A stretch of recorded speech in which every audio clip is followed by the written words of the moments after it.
Welcome back everybody to me talking about books, and today we'll start a sort of mini-series because, things. As I said, I'll be gone over the weekend in France at the Courts of Chaos Festival, and if you happen to be in Brittany, let's have a beer and whatnot. But until then, I'm going to read about getting into the Courts of Chaos, by which I mean I'm going to go through the Chronicles of Amber, and I'll obviously not manage to, read all 10 of them until then. Don't worry. I figured we'll probably get like all 5 of the first arc, the Corvin arc, done, and I'll do a big, quicker video every day because, I have to do stuff, apparently. So that's what we're going to do. We're going to talk about 9 Princes and Amber today, and I'll also do some like debrief on Wheel of Time at some point. I've just not yet decided whether I do like a bunch of shorter videos on each aspect of it, or whether I should do like one monstrous thing where I talk for hours about why it sucks, but I'm not yet sure. Anyway, 9 Princes and Amber. Let's get to it, shall we? Cheers.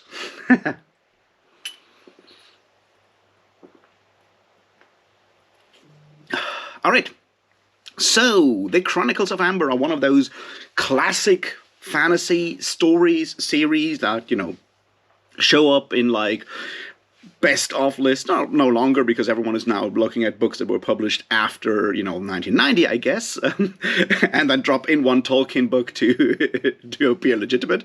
But here we are. The Chronicles of Amber were certainly a formative series of fantasy novels by wonderful author extraordinaire, Rogern Zelazny. And seriously, that guy wrote a ton of fantastic things, a lot of sci-fi out there, Lord of Light, Immortal. He deals with a lot of like philosophical themes. He's a fantastic writer. Go read all of his stuff. He's also one of those people that I guess are interesting to look at from a societal point, like more like a cultural point of view, I guess, which is the 70s and like early 80s fantasy and sci-fi writers community. Something that I feel, well, I certainly have like no contact with whatsoever, but the people that they're all friends, like George R. R. Martin and Rogern Zelazny hung out together a ton. Neil Gaiman and Rogern Zelazny hang out a time and have friends. Like all of these people meet and talk with each other about all kinds of things.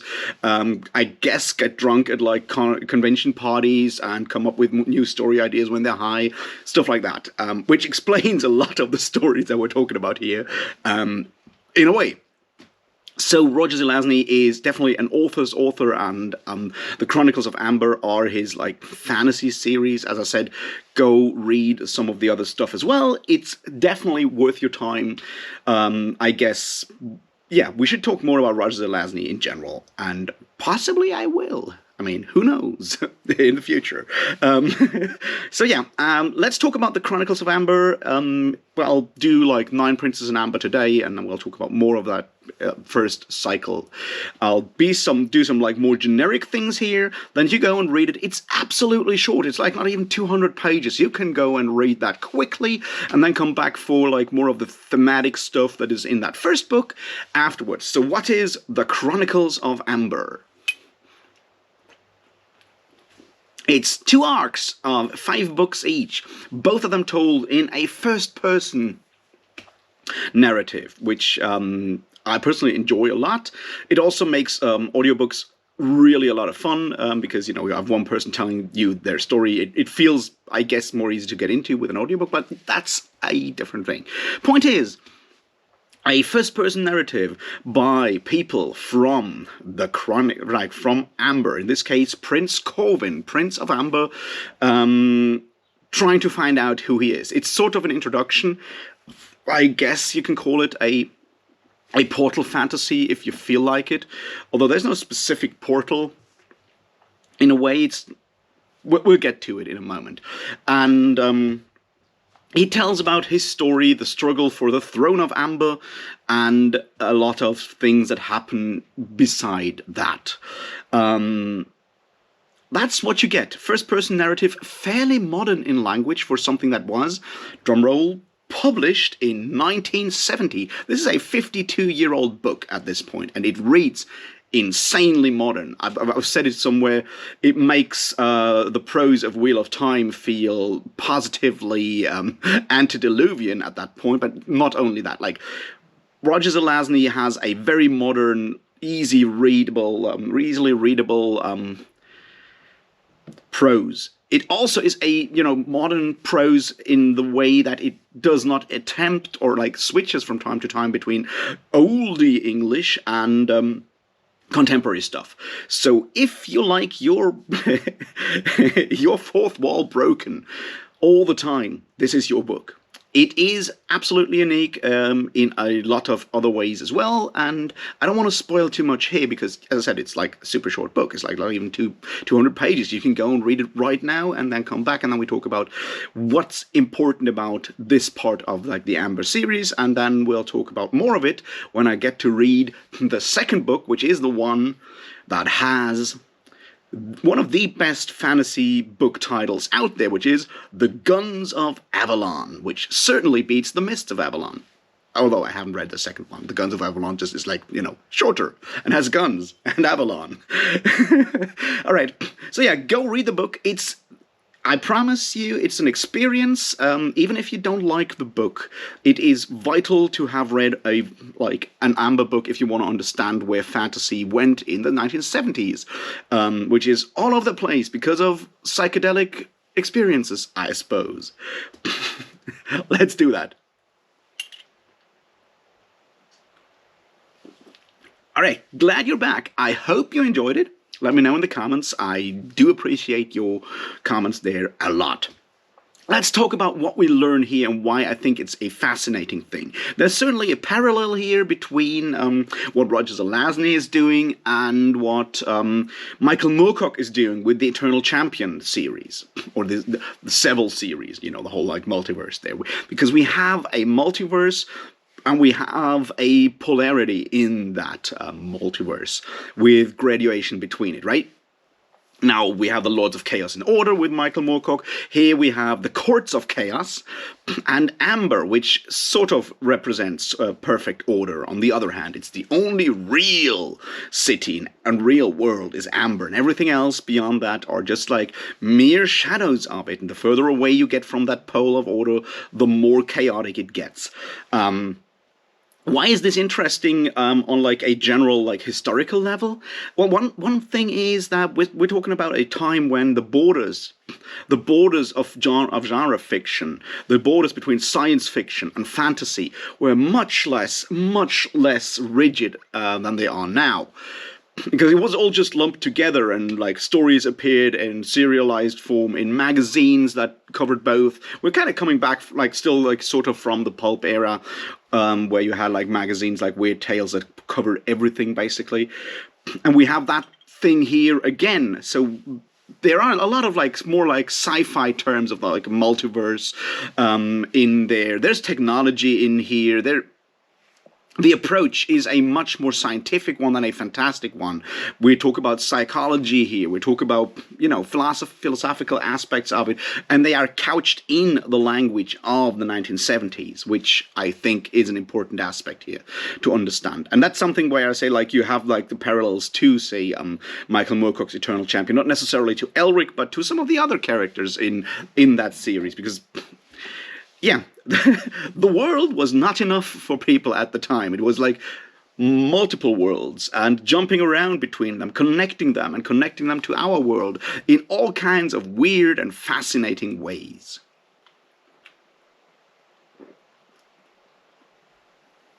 And I'm all here for it. Now, there's obviously more to it than that, but I think it's important to read, or like not important, but interesting to see that during those times, which is, the time when people...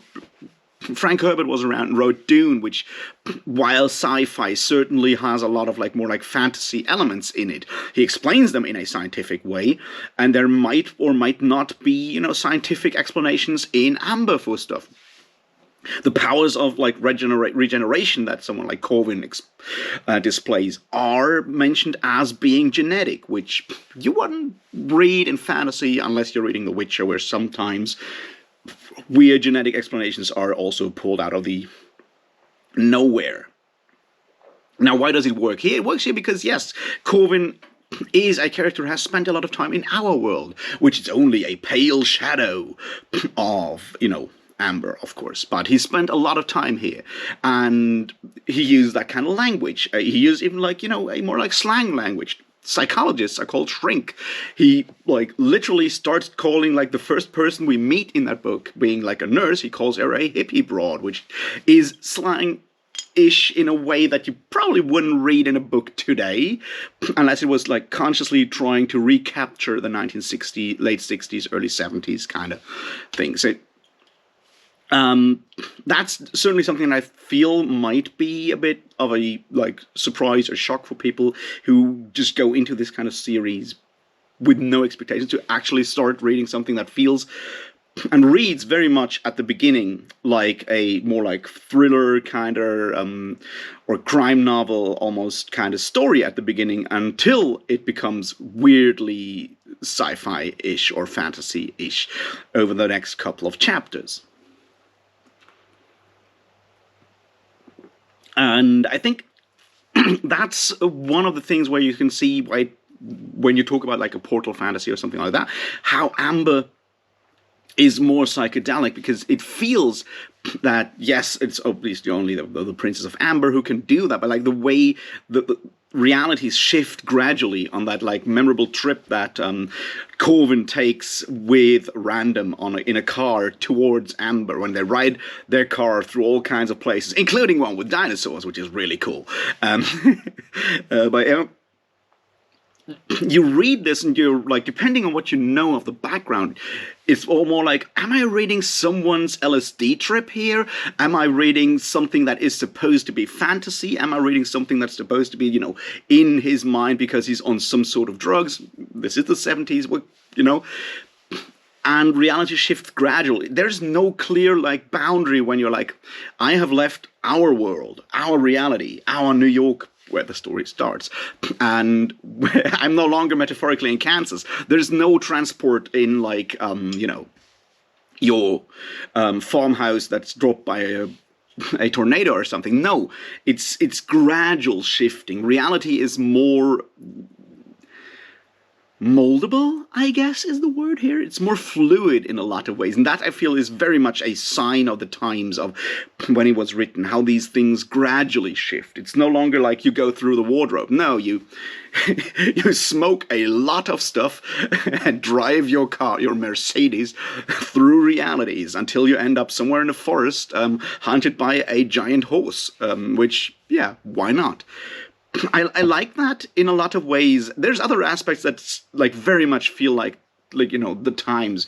One of them certainly being color schemes. There's that whole trip sequence when they drive to Amber, with how the skies shift color and stuff. It feels very late 60s, early 70s psychedelic in a lot of ways, which I kind of love.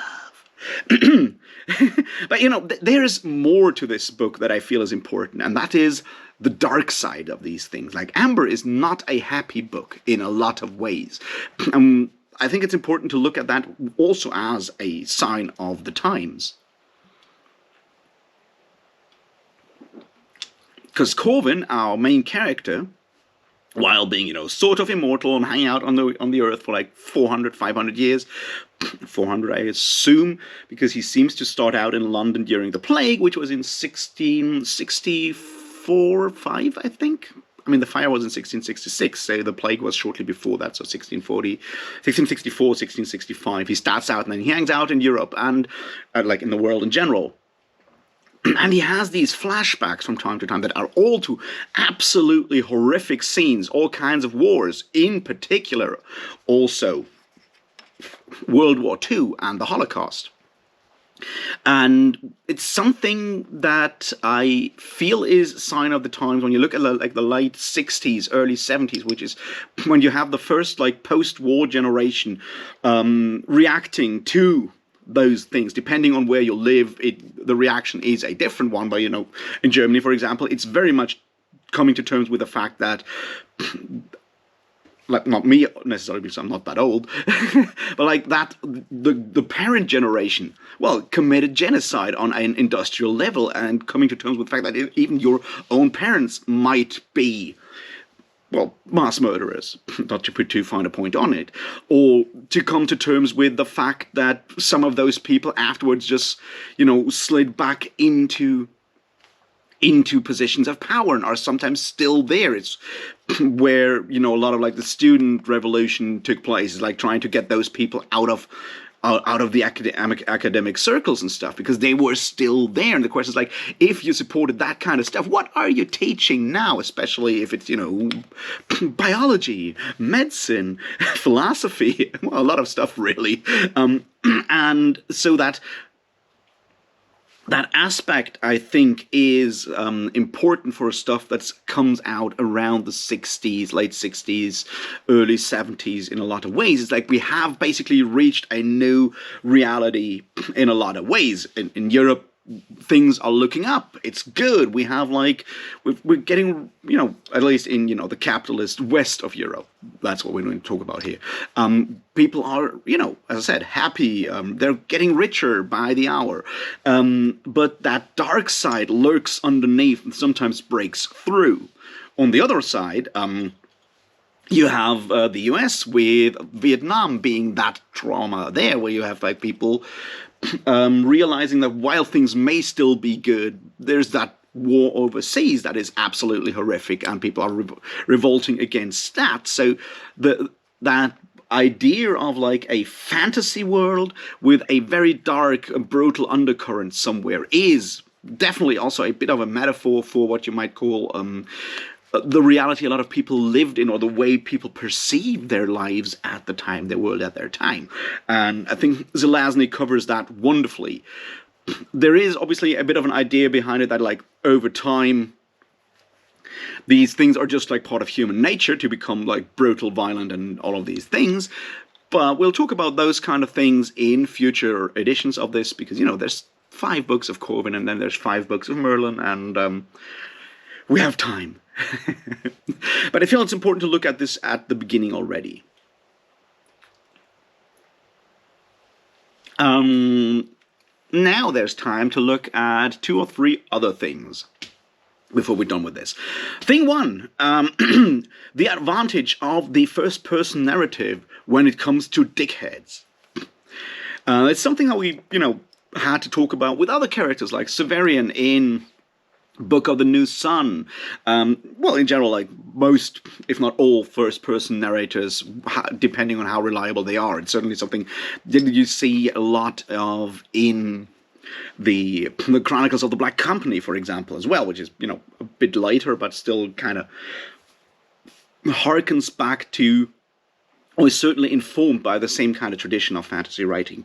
And the point there is that it is so much easier to write and read about asshole characters if they are the people telling the story, because you get their insights, you get their motivations, but you also get their callousness and sometimes their personal, acknowledgement of that. And you look at Corwin or any of the other Amberites, they're all fucking assholes. They're privileged bastards. They know that they are basically what you might call an Übermensch in like a Nietzschean terms, and they behave like it. They're egotistical. They are more than willing to sacrifice everyone they perceive as low, as their, as lower than themselves, and they do it without a lot of qualms around it. Now, Corwin does seem to have evolved a little, humanity or emotions of compassion, but only a little. That guy is far from being a nice person. I think it's the first-person narrative works extremely well with that, because we have that full-on inner monologue all the time, which gives us a more nuanced perception than just like the outside of someone being an asshole and sacrificing hundreds of thousands of people, which Corwin and his buddy Blaze do in this first book, right?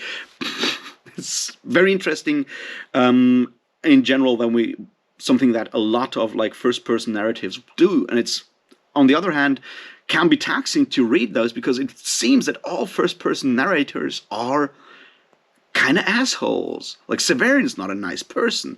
Croker and the other dudes writing these stories in the Black Company are not exactly nice people. Corwin certainly ain't a nice person.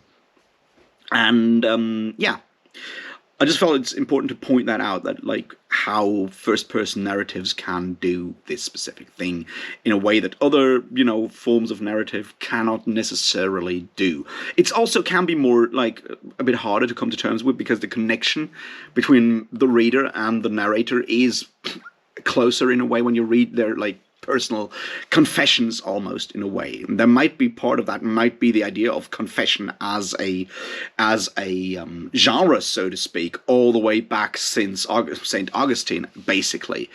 When we have like people writing down their own story, it's always like, I'll tell you some of the dark things about me, because it just feels a lot like that, which may be in a Western tradition definitely partly influenced by Christianity and the idea of confessions in at least the Catholic Church and other aspects of that.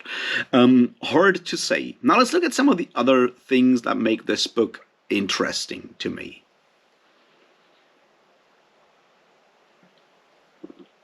Pacing. And I think this may be like one of the biggest issues that people might have with the Chronicles of Amber. It might even be something similar in the Black Company, which I feel, I'm sorry for mentioning it all the time, but I feel does have a lot of similarities on that like tonal level.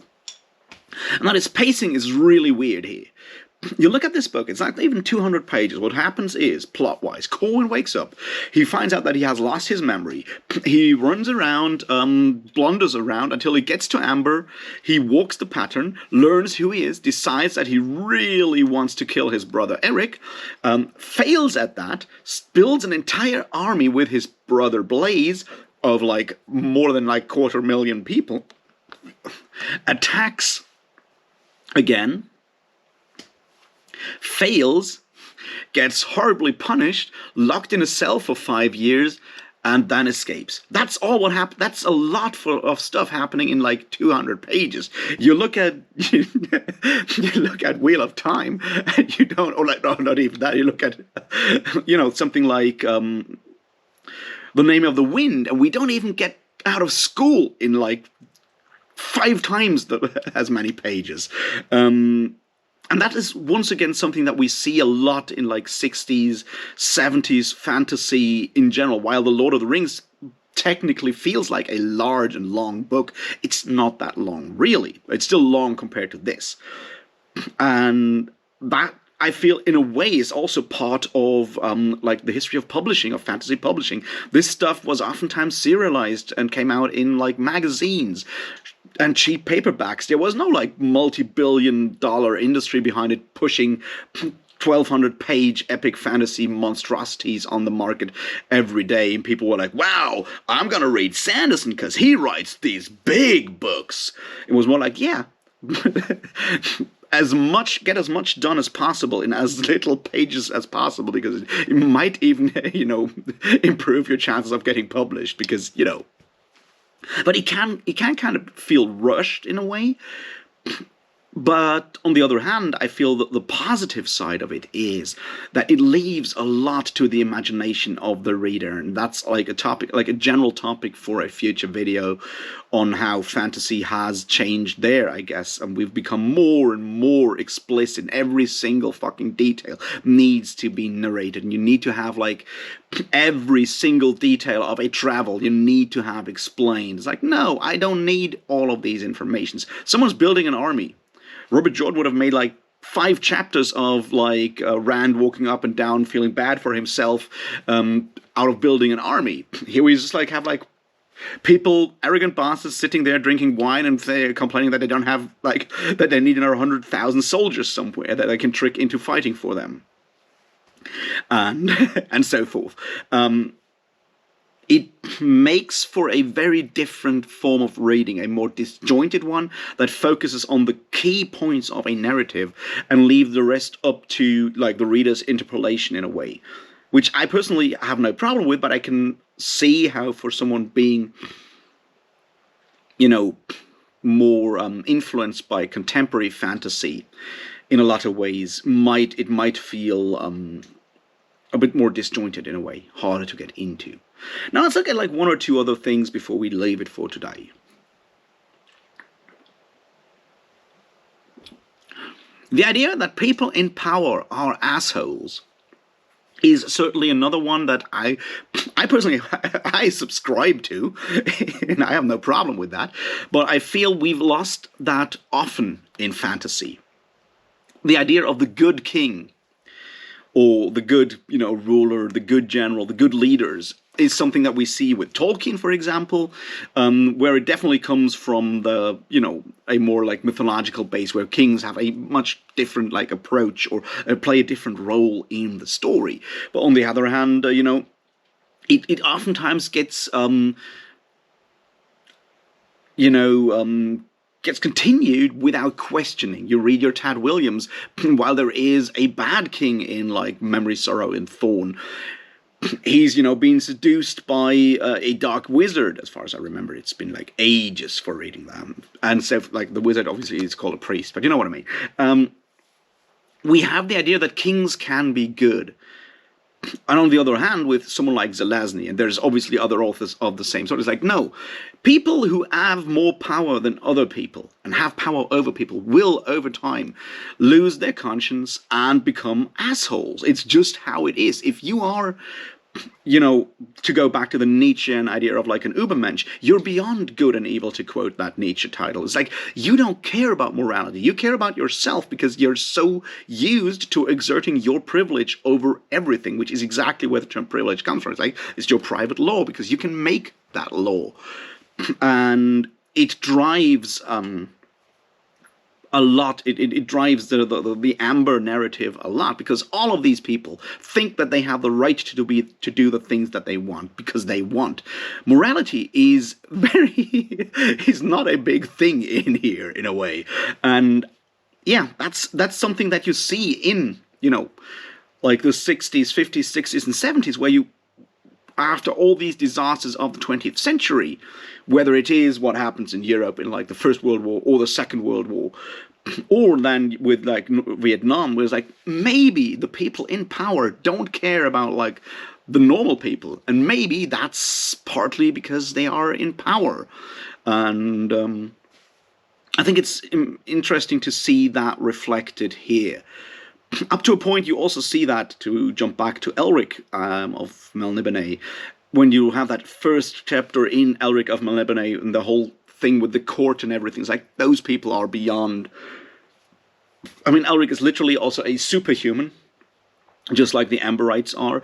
So you have that, they are beyond good and evil. They are like apart from everyone else. And that certainly is a reaction to a society where we started to question, like, why are some people better than others? It's like the end of a lot of like nobility in large swaths of Europe, right? Where we're like, so why are nobles actually better than others? Is it because they are like, chosen by God or have like anything? No, it's because they have more power and they have more money. And that's all there is. They might just really be assholes, but they can get away with it. And I feel that's something that we see in this first book in a way where it definitely